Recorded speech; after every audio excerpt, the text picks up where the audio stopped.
Fala rapaziada, beleza? Rodrigo Gomes na área para mais um debate aqui no nosso canal Prospera. E aí, certo, errado, verdade, mentira? Será que tem esse caminho? Será que se tiver, cabe relativização? Bora ver, Prospera!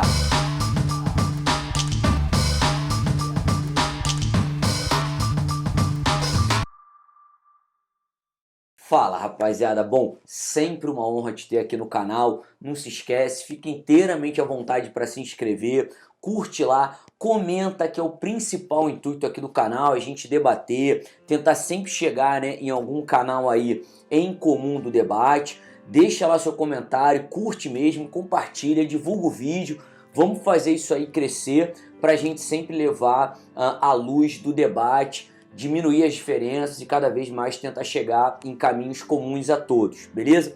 Bom, temazinho aí que me despertou interesse para a gente levantar um debate, né, é essa dicotomia entre certo e errado, verdade e mentira, né? Acho que está muito em voga aí esse nosso debate, esses nossos confrontos, né? E aí cabe a velha pergunta, bom, o que me inspirou aí esse debate é porque uma vez lendo um texto de Nietzsche, nem era um livro, era realmente um texto até de um grande camarada, professor também, e ele me cedeu, sabia que eu gostava muito, né, dos debates nietzschianos, e aí ele me emprestou esse texto que era verdade e mentira no sentido amoral, né? E é um texto aí de autoria do grande filósofo Nietzsche, e ele dizia justamente isso. A pergunta que ele lançava no texto e que me causou uma reviravolta assim, muito grande, me deixou bem revirado, era justamente isso. Pode mentir na sociedade? A mentira, ela é aceita? E aí, naquele primeiro confronto ali que você tem, obviamente que você é, né, intuído a responder e induzido a responder que não, né, que não pode mentir, que mentir é proibido. Só que ele levanta uma questão bem interessante. Ele fala, olha, a mentira é plenamente aceitável, aceitada e até estimulada na sociedade. Se você está pensando em corrupção, alguma coisa mais grave, não é por aí não. E ele levanta os grandes debates. Ele fala, olha, se você já leu um livro alguma vez, um romance, já viu um filme, uma novela, tudo isso é mentira. E isso é plenamente aceitado. O que ele levanta o debate, obviamente que é um texto filosófico, Nietzsche leva muito para o lado aí bem profundo do debate, chega na essência mesmo da natureza humana. Ele levanta e fala o seguinte, a conclusão que ele chega é, olha, mentir pode, desde que não te prejudique. E isso traz um debate assim muito interessante no que eu pensei para a gente trazer aqui o debate. E eu vou chegar na conclusão, que é o que eu quero levar a esse vídeo, não muito extenso, mas eu quero levar para as situações de abuso. Não estou falando só de violência doméstica, familiar, não, de estupro, nada disso, violência sexual. Estou levando para todo nível de abuso que você possa se encontrar inserido, tá? Então, esse primeiro levantamento que eu vou fazer é justamente isso. Será que existe o certo e o errado? Será que existe esses tais teus valores e meus valores? E aí, se existir realmente os teus valores e os meus valores, bom, então a gente não está num caminho de confronto, a gente está num caminho apenas da diferença. Então pode plenamente existir os teus valores e os meus valores. Qual é o grande detalhe aqui? Os teus valores não podem caber relativizações, conveniências em detrimento dos meus. Então, nesse momento que a gente vai definir valores, certo e errado, verdade e mentira, a gente tem esse levantamento que eu sempre vou trazer à luz aqui do questionamento nietzschiano. Será então que eu só posso dizer a verdade quando não me prejudicar? Ou seja, né, na verdade só vai ser estimulada a verdade e proibida a mentira quando não me prejudicar. E é obviamente quando essa verdade me beneficiar. Isso aí já deixa a gente num terreno bem movediço, né? Por quê? Porque aí a gente entra naquele terreno que eu já levanto em vários vídeos, eu acho que é o meu grande problema social hoje, que é o terreno da conveniência, né? Você apoia discursos, apoia posições, valores, você passa panos quentes em cima de algumas atrocidades em razão da sua conveniência. De repente é um patrão seu, é um emprego que você quer segurar, vale tudo. Agora, quando aquele valor se voltar contra você, aí você já vai querer punição, já vai querer correção, vai querer realmente os valores sendo impostos e supervalorizados. Bom, aí a gente tem que trazer o debate seguinte.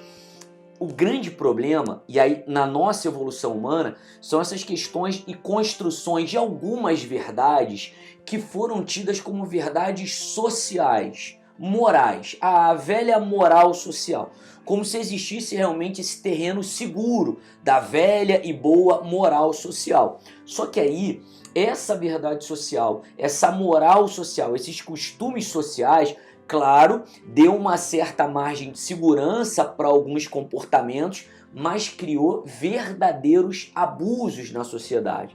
Tranquilidade? Então, eu que sou, né, professor no campo de constitucional, penal, a gente vem vendo e vem passando por evoluções que você vê que você passa por verdadeiras atrocidades em virtude dessa verdade social, desse valor moral da sociedade. Eu já passei por escravidão, e eu não estou falando de muito tempo atrás, estou falando de 100 anos atrás. Aí você fala, Rodrigo, 100 anos é muito tempo. Não, não. Eu segreguei humanos, eu segreguei populações. Então eu segreguei negros e brancos, né? Aqui no Brasil, até século XX, estou falando de 1946, a mulher não votava e não tinha justificativa para isso.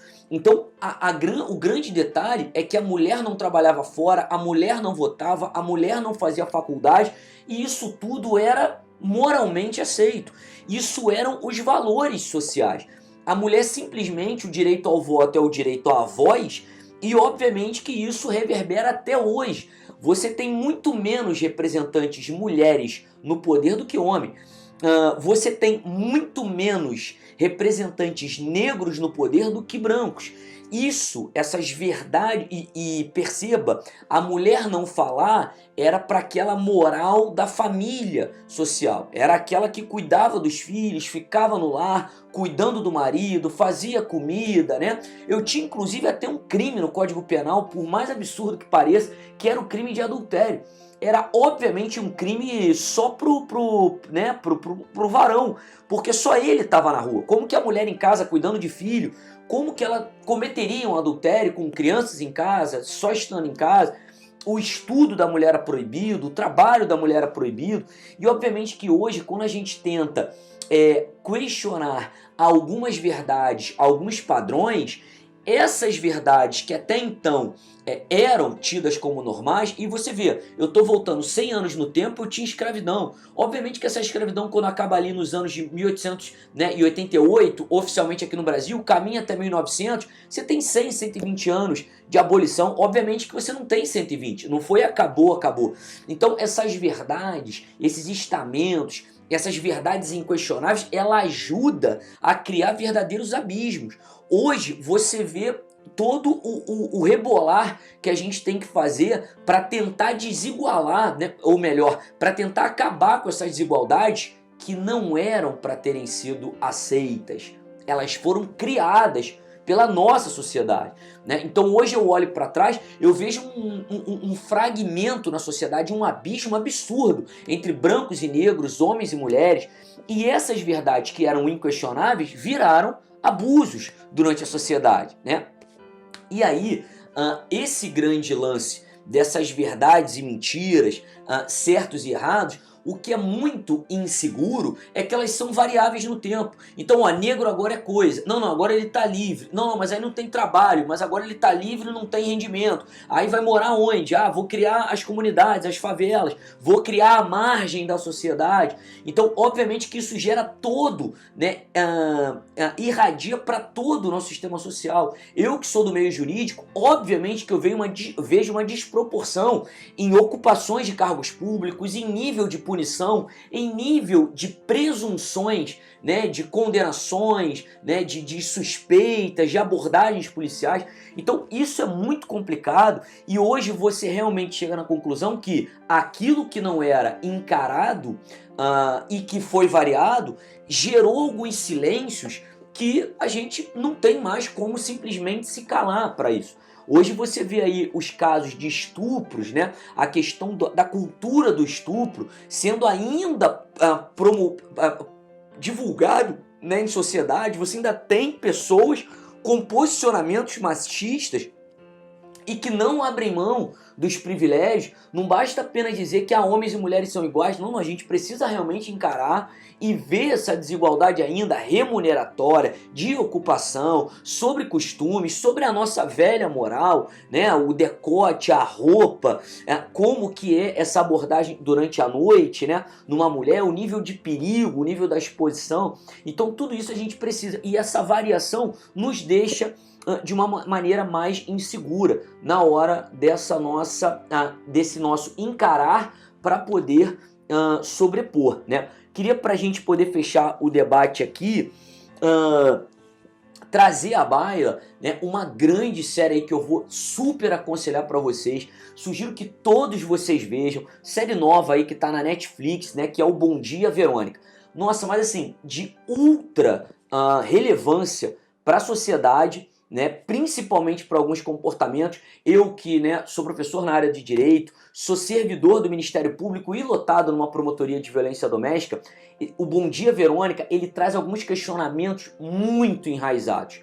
A corrupção, a questão da misoginia, a questão do machismo, a questão do abuso, essa questão do patriarcado ainda, esses valores, né, da mulher em casa cuidando do marido, da comidinha dele, de lavando, passando, né, longe da família, o tal provedor, né, por que não a mulher provedora? Então alguns questionamentos aí que são muito úteis para a nossa sociedade, os níveis de abuso, né, que a gente ainda passa, né, algumas borrachas por cima. E não precisa muito, é você dar uma vasculhada na internet agora, você encontra vários posicionamentos nesse sentido, né? A vida sexual da mulher é muito mais condenável do que a vida sexual do homem, né? Então, isso tudo a gente não dá mais para encarar com certa normalidade, né? Alguns comportamentos tidos como verdades, como morais da nossa sociedade, lembrando que esses valores não são estamentos, eles foram variáveis ao longo do tempo. O que a gente tem que parar para analisar com franqueza são as cicatrizes que esses comportamentos deixaram na sociedade, né? Então, o grande lance hoje é essa, obviamente, que é um desafio para toda a sociedade, homens e mulheres, né? Jovens e idosos. É um desafio para todos, né? É uma conclamação a todos reverem seus próprios privilégios, né? Do que você é feito hoje, se realmente você foi privilegiado, e não abrir mão de um privilégio, mas ao menos tentar melhorar o seu posicionamento, né? Os seus estamentos, os seus questionamentos, né? Então essa série Bom Dia, Verônica, ela traz realmente essas questões dos privilégios, né? Eu sou um abusador, sou integrante da polícia, então eu vou ter um privilégio, então eu tenho lá toda a rede de proteção da corrupção. Basicamente ainda está mudando, mas claramente o poder público em sua grande maioria é composta por homens, então você tem essa questão do corporativismo. Então todo esse nível de questionamento a gente tem que trazer à baila sempre, não virar os olhos e encarar com a maior franqueza. Reconhecer privilégios, a gente vai ter que encarar verdades de uma maneira franca, sem justificativas, sem contextualizar, para que a gente realmente tenha a visão de abusos. Lembrando que abuso não é só nesse campo da violência não. Você pode muito bem estar sendo vítima de abuso na sua empresa, na sua família, no seu casamento, no seu círculo de amizade, na sua escola, na sua faculdade. Em qualquer lugar você pode estar sendo vítima desse abuso e não tendo voz. E realmente quando você não tem voz em igualdade, né, em paridade, é nesse momento que a gente costuma falar nas minorias. A minoria, ela não é necessariamente em menor número, ela é apenas não encarada com o mesmo espaço de outros grupos privilegiados ou favorecidos aí por algum padrão social já estamentado na sociedade. Tranquilidade? Bom, a gente tem sempre que olhar para esses comportamentos morais e nunca, jamais querer o conservadorismo de algo que não equaliza em nada a nossa sociedade. Beleza? Então se você tem um privilégio, muito cuidado, seja franco ao admitir que você usa um privilégio e caso seja muito abusivo, né, vamos tentar fazer a revisão desses valores, beleza? Deixa um grande abraço, não esquece, bora prosperar!